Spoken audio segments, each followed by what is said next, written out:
সবাইকে স্বাগত জানাচ্ছি আমাদের হাতে থাকা সর্বশেষ আন্তর্জাতিক সংবাদ ও বিশ্লেষণে। আপনাদের সাথে আছি আমি আমির হামজা। এটি একটি লাইভ টিভি নিউজ বুলেটিন সরাসরি স্টুডিও থেকে। আসসালামু আলাইকুম প্রিয় দর্শক। মধ্যপ্রাচ্যের আকাশে এখন যুদ্ধের কালো মেঘ আরও ঘন হচ্ছে এবং আজকের এই বিশেষ লাইভ বিশ্লেষণে আমরা আপনাদের সামনে তুলে ধরব এমন এক বাস্তবতা যেখানে বিশ্বাস, কৌশল, সামরিক শক্তি এবং রাজনৈতিক চাল সব কিছু একসাথে জড়িয়ে গেছে এক বিস্ফোরক পরিস্থিতিতে। প্রশ্ন একটাই, ইরান কি যুক্তরাষ্ট্রকে বিশ্বাস করতে পারবে, নাকি এই 5 দিনের বিরতি শুধুই একটি যুদ্ধকৌশল? প্রিয় দর্শক, শুরুতেই আপনাদের জানিয়ে রাখি, বর্তমান পরিস্থিতি শুধুমাত্র একটি সামরিক সংঘর্ষ নয়, এটি একটি মনস্তাত্ত্বিক যুদ্ধ, একটি কৌশলগত প্রতারণার খেলা যেখানে প্রতিটি পদক্ষেপের পেছনে লুকিয়ে আছে বড় পরিকল্পনা। ইরান সরাসরি অভিযোগ করছে যুক্তরাষ্ট্র একদিকে যুদ্ধবিরতির কথা বলছে, অন্যদিকে বিশাল আকারে সেনা মোতায়েন করছে। এটি কি সত্যিই শান্তির ইঙ্গিত নাকি যুদ্ধের প্রস্তুতি? সর্বশেষ তথ্য অনুযায়ী যুক্তরাষ্ট্রের বিখ্যাত 82nd এয়ারবর্ন ডিভিশন, যারা দ্রুত আক্রমণ এবং স্থলযুদ্ধে বিশেষজ্ঞ, তাদের মোতায়েন করা হচ্ছে। হাজার হাজার সেনা, যুদ্ধবিমান এবং আধুনিক অস্ত্রশস্ত্র নিয়ে তারা মধ্যপ্রাচ্যের দিকে অগ্রসর হচ্ছে। প্রশ্ন হচ্ছে, শান্তির আলোচনার সময় এমন সামরিক প্রস্তুতি কেন? ইরান বলছে এটা প্রথমবার নয়, অতীতে 2 বার যুক্তরাষ্ট্র প্রতিশ্রুতি ভেঙেছে, আর এবার তৃতীয়বার। তাই তাদের স্পষ্ট বক্তব্য, আমরা আর বিশ্বাস করি না। প্রিয় দর্শক, এখন আমরা আসি সাম্প্রতিক হামলার দিকে। বাগদাদের ক্যাম্প ভিক্টরি, যেখানে একটি ড্রোন হামলায় একটি মার্কিন হেলিকপ্টার ধ্বংস হয়েছে বলে দাবি করা হচ্ছে। এই হামলার ভিডিও বিভিন্ন আন্তর্জাতিক মাধ্যমে ছড়িয়ে পড়েছে। এটি শুধু একটি হামলা নয়, এটি একটি বার্তা। ইরান এবং তাদের মিত্ররা এখনও শক্তিশালী এবং সক্রিয়। এর পাশাপাশি ইসরায়েলের নেগেভ অঞ্চলে ক্ষেপণাস্ত্র হামলার ঘটনাও সামনে এসেছে। গুদামঘর, সামরিক স্থাপনা সব কিছু লক্ষ্যবস্তুতে পরিণত হচ্ছে। অর্থাৎ যুদ্ধ এখন আর সীমাবদ্ধ নয়, এটি ছড়িয়ে পড়ছে পুরো অঞ্চলে। এখন প্রশ্ন, যুক্তরাষ্ট্র আসলে কি করতে চায়? বিশ্লেষক বলছেন 3টি সম্ভাব্য কৌশল সামনে রয়েছে।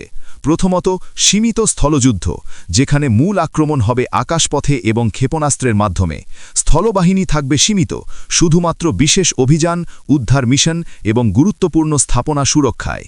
দ্বিতীয়ত, গভীর কিন্তু সীমিত আক্রমণ, অর্থাৎ বিশেষ বাহিনী ইরানের গুরুত্বপূর্ণ এলাকায় প্রবেশ করে বিমান ঘাঁটি, পারমাণবিক স্থাপনা বা উপকূলীয় অঞ্চল দখল করতে পারে। এটি হবে দ্রুত, নির্দিষ্ট লক্ষ্যভিত্তিক অপারেশন। তৃতীয়ত, সবচেয়ে ভয়ঙ্কর পরিস্থিতি, পূর্ণাঙ্গ স্থলযুদ্ধ। যদি ইরানের সরকার দুর্বল হয়ে পড়ে কিন্তু পতন না ঘটে, তাহলে যুক্তরাষ্ট্র আরও বড় আকারে সেনা পাঠাতে পারে। এটি তখন রূপ নেবে দীর্ঘমেয়াদী যুদ্ধের।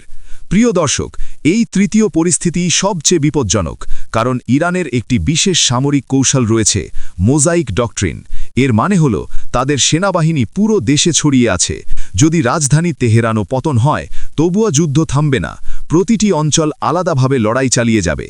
এখন ভাবুন, এই ধরনের দেশে যদি স্থলযুদ্ধ শুরু হয়, তাহলে তা কতটা ভয়াবহ হতে পারে।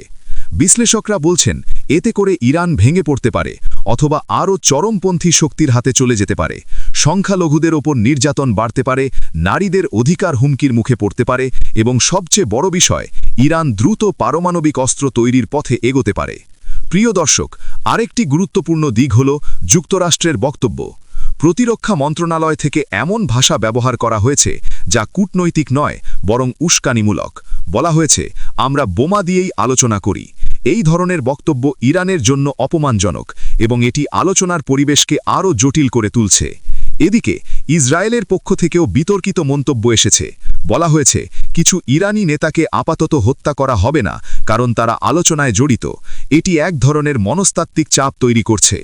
ইরান পাল্টা বলছে, আপনি যদি আলোচনায় বসেন তাহলে সম্মান দেখান, অপমান করে কখনো শান্তি হয় না।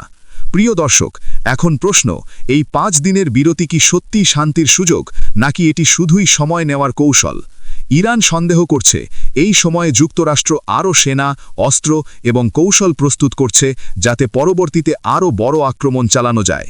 অন্যদিকে আন্তর্জাতিক মধ্যস্থতাকারীরা তুরস্ক, পাকিস্তান, মিশর চেষ্টা করছে পরিস্থিতি শান্ত করতে, কিন্তু ইরানের অবস্থান স্পষ্ট, আগে ক্ষতিপূরণ, তারপর আলোচনা।